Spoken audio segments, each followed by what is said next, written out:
السلام علیکم ورحمۃ اللہ وبرکاتہ۔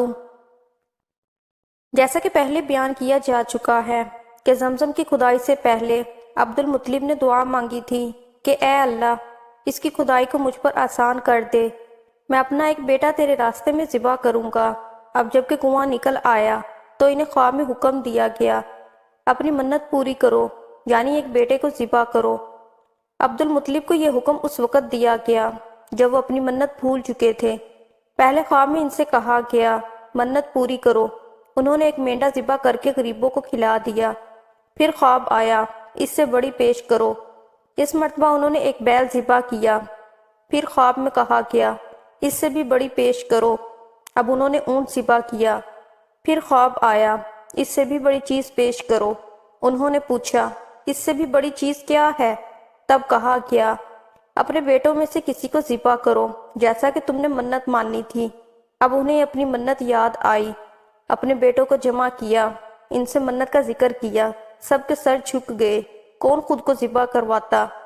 آخر عبداللہ بولے ابا جان آپ مجھے ذبح کر دیں، یہ سب سے چھوٹے تھے، سب سے خوبصورت تھے، سب سے زیادہ محبت بھی عبد المطلب کو انہی سے تھی، لہذا انہوں نے قرآن اندازی کرنے کا ارادہ کیا۔ تمام بیٹوں کے نام لکھ کر قرعہ ڈالا گیا، عبداللہ کا نام نکلا۔ اب انہوں نے چھری لی، عبداللہ کو بازو سے پکڑا اور انہیں ذبح کرنے کے لیے نیچے لٹا دیا۔ جو ہی باپ نے بیٹے کو لٹایا عباس سے ضبط نہ ہو سکا، فوراً آگے بڑھے اور بھائی کو کھینچ لیا۔ اس وقت یہ خود بھی چھوٹے سے تھے۔ ادھر باپ نے عبداللہ کو کھینچا، اس کھینچا تانی میں عبداللہ کے چہرے پر خراشیں بھی آئیں، ان خراشوں کے نشانات مرتے دم تک باقی رہے۔ اسی دوران بنو مخزوم کے لوگ آ کے انہوں نے کہا آپ اس طرح بیٹے کو ذبح نہ کریں، اس کی ماں کی زندگی خراب ہو جائے گی، اپنے رب کو راضی کرنے کے لیے بیٹے کا فدیہ دے دیں۔ اب سوال یہ تھا کہ فدیہ کیا دیا جائے۔ اس کی ترکیب یہ بتائی گئی کہ ایک کاغذ پر 10 اونٹ لکھے جائیں، دوسرے پر عبداللہ کا نام لکھا جائے۔ اگر 10 اونٹ والی پرچی نکلے تو 10 اونٹ قربان کر دیے جائیں، اگر عبداللہ والی پرچی نکلے تو 10 اونٹ کا اضافہ کر دیا جائے، پھر 20 اونٹ والی پرچی اور عبداللہ والی پرچی ڈالی جائے۔ اب اگر 20 اونٹ والی پرچی نکلے تو 20 اونٹ قربان کر دیے جائیں، ورنہ 10 اونٹ اور بڑھا دیے جائیں۔ اس طرح 10 کر کے اونٹ بڑھاتے جائیں۔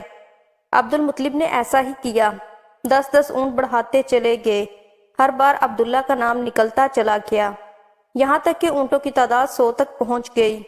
تب کہیں جا کر اونٹوں والی پرچی نکلی، اس طرح ان کی جان کے بدلے 100 اونٹ قربان کیے گئے۔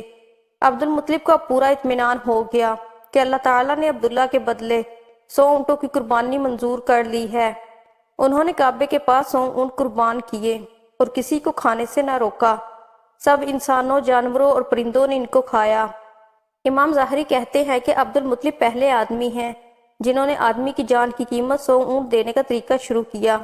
اس سے پہلے 10 اونٹ دیے جاتے تھے، اس کے بعد یہ طریقہ سارے عرب میں جاری ہو گیا، گویا قانون بن گیا کہ آدمی کا فدیہ 100 اونٹ ہے۔ نبی کریم صلی اللہ علیہ وسلم کے سامنے جب یہ ذکر آیا تو آپ نے اس فدیے کی تصدیق فرمائی، یعنی فرمایا کہ یہ درست ہے، اور اسی بنیاد پر نبی کریم صلی اللہ علیہ وسلم فرماتے ہیں میں 2 ذبیحوں یعنی حضرت اسماعیل علیہ السلام اور حضرت عبداللہ علیہ السلام کی اولاد ہوں۔ حضرت عبداللہ قریش میں سب سے زیادہ حسین تھے، ان کا چہرہ روشن ستارے کی مانند تھا۔ قریش کی بہت سی لڑکیاں ان سے شادی کرنا چاہتی تھیں، مگر حضرت عبداللہ کی حضرت آمنہ سے شادی ہوئی۔ حضرت آمنہ وہب بن عبد مناف بن زہرہ کی بیٹی تھی۔ شادی کے وقت حضرت عبداللہ کی عمر 18 سال تھی۔ یہ شادی کے لیے اپنے والد کے ساتھ جا رہے تھے، راستے میں ایک عورت کعبے کے پاس بیٹھی نظر آئی۔ یہ عورت ورقہ بن نوفل کی بہن تھی۔ ورقہ بن نوفل قریش کے ایک بڑے عالم تھے۔ ورقہ بن نوفل سے ان کی بہن نے سن رکھا تھا کہ وقت کے آخری نبی کا ظہور ہونے والا ہے، اور ان کی نشانیوں میں سے ایک نشانی یہ ہوگی کہ ان کے والد کے چہرے میں نبوت کا نور چمکتا ہوگا۔ جو ہی اس نے عبداللہ کو دیکھا فوراً اس کے ذہن میں یہ بات آئی۔ اس نے سوچا ہو نہ ہو یہ وہی شخص ہے جو پیدا ہونے والے نبی کے باپ ہوں گے۔ چنانچہ اس نے کہا اگر تم مجھ سے شادی کر لو تو میں بدلے میں تمہیں اتنے ہی اونٹ دوں گی جتنے تمہاری جان کے بدلے میں ذبح کیے گئے تھے۔ اس پر انہوں نے جواب دیا میں اپنے باپ کے ساتھ ہوں، ان کی مرضی کے خلاف کچھ نہیں کر سکتا، نہ ان سے الگ ہو سکتا ہوں، اور میرے والد باعزت آدمی ہیں، اپنی قوم کے سردار ہیں۔ بہرحال ان کی شادی حضرت آمنہ سے ہو گئی۔ اب قریش کی عورتوں میں نسب اور مقام کے اعتبار سے افضل تھیں۔ حضرت آمنہ رضی اللہ عنہا حضرت عبداللہ کے گھر آئیں۔ آپ فرماتی ہیں، جب میں ماں بننے والی ہوئی تو میرے پاس ایک شخص آیا، یعنی ایک فرشتہ انسانی شکل میں آیا۔ اس وقت میں جاگنے اور سونے کی درمیانی حالت میں تھی۔ اس نے مجھ سے کہا، کیا تمہیں معلوم ہے تم اس امت کی سردار اور نبی کی ماں بننے والی ہو؟ اس کے بعد وہ پھر اس وقت آیا جب نبی صلی اللہ علیہ وسلم پیدا ہونے والے تھے۔ اس مرتبہ اس نے کہا، جب تمہارے ہاں پیدائش ہو تو کہنا، میں اس بچے کے لیے اللہ کی پناہ چاہتی ہوں ہر حسد کرنے والے کے شر اور برائی سے۔ پھر تم اس بچے کا نام محمد رکھنا، کیونکہ ان کا نام تورات میں احمد ہے اور زمین اور آسمان والے ان کی تعریف کرتے ہیں، جبکہ قرآن میں ان کا نام محمد ہے اور قرآن ان کی کتاب ہے۔ ایک روایت کے مطابق فرشتے نے ان سے یہ کہا، تم وقت کے سردار کی ماں بننے والی ہو۔ اس بچے کی نشانی یہ ہوگی کہ اس کے ساتھ ایک نور ظاہر ہوگا جس سے ملک شام اور بصرہ کے محلات بھر جائیں گے۔ جب وہ بچہ پیدا ہو جائے گا تو اس کا نام محمد رکھنا، کیونکہ تورات میں ان کا نام احمد ہے کہ آسمان اور زمین والے ان کی تعریف کرتے ہیں، اور انجیل میں ان کا نام احمد ہے کہ آسمان اور زمین والے ان کی تعریف کرتے ہیں، اور قرآن میں ان کا نام محمد ہے۔ حضرت عبداللہ کے چہرے میں جو نور چمکتا تھا، شادی کے بعد وہ حضرت آمنہ کے چہرے میں آ گیا تھا۔ امام ظاہری فرماتے ہیں، حاکم نے یہ روایت بیان کی ہے اور اس کو صحیح قرار دیا ہے کہ صحابہ رضی اللہ عنہم نے حضور نبی کریم صلی اللہ علیہ وسلم سے عرض کیا، اے اللہ کے رسول صلی اللہ علیہ وسلم، ہمیں اپنے بارے میں کچھ بتائیے۔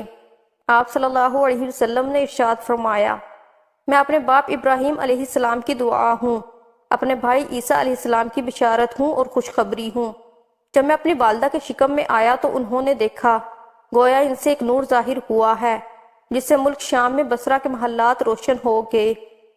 حضرت آمنہ نے حضرت حلیمہ سعدیہ سے فرمایا تھا، میرے اس بچے کی شان نرالی ہے، یہ میرے پیٹ میں تھے تو مجھے کوئی بوجھ اور تھکن محسوس نہیں ہوئی۔ حضرت عیسیٰ علیہ السلام وہ آخری پیغمبر ہیں جنہوں نے آپ صلی اللہ علیہ وسلم کی آمد کی خوشخبری سنائی ہے۔ اس بشارت کا ذکر قرآن مجید میں بھی ہے۔ سورۃ الصف میں اللہ تعالیٰ فرماتے ہیں، اور اسی طرح وہ وقت بھی قابل ذکر ہے جبکہ عیسیٰ ابن مریم علیہ السلام نے فرمایا کہ اے بنی اسرائیل، میں تمہارے پاس اللہ کا بھیجا ہوا آیا ہوں کہ مجھ سے پہلے جو تورات آ چکی ہے میں اس کی تصدیق کرنے والا ہوں، اور میرے بعد جو ایک رسول آنے والا ہے ان کا نام مبارک احمد ہوگا، میں ان کی بشارت دینے والا ہوں۔ اب چونکہ حضرت عیسیٰ علیہ السلام یہ بشارت سنا چکے تھے، اس لیے ہر دور کے لوگ آپ صلی اللہ علیہ وسلم کی آمد کا بے چینی سے انتظار کر رہے تھے۔ ادھر آپ صلی اللہ علیہ وسلم کی پیدائش سے پہلے ہی حضرت عبداللہ کا انتقال ہو گیا۔